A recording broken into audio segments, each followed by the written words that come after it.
च्या प्रदीप शेट्टे कंपनीत भीषण आग लागलेली आहे। रसायनांचे ड्रम असल्याने आगीचा भडका उडालेला आहे। महाड एमआयडीसी आणि लक्ष्मी ऑर्गॅनिक कंपनीचे फायर फायटर घटनास्थळी पोहोचलेले आहेत।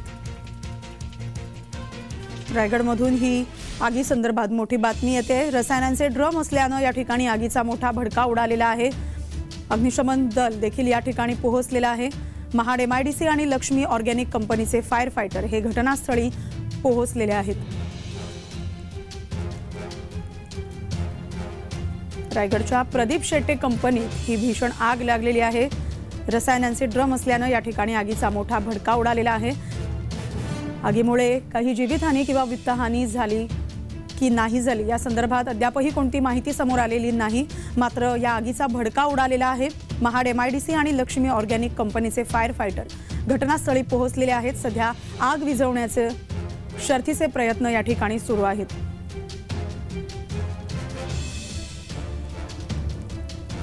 रायगडमधून ही बातमी आहे। रायगडच्या प्रदीप शेट्टे कंपनीत ही भीषण आग लागलेली आहे। या ठिकाणी रसायनांचे मोठमोठे ड्रम असल्यामुळे आगीचा भडका उडालेला आहे। एमआयडीसी, महाड आणि लक्ष्मी ऑर्गॅनिक कंपनीचे फायर फायटर हे घटनास्थळी पोहोचलेले आहेत। भीषण आग आहे, त्यामुळे हे आगीचं दृश्य आपण पाहू शकताय। या आगीवर नियंत्रण मिळवण्याचे शर्थीचे प्रयत्न सध्या सुरू आहेत।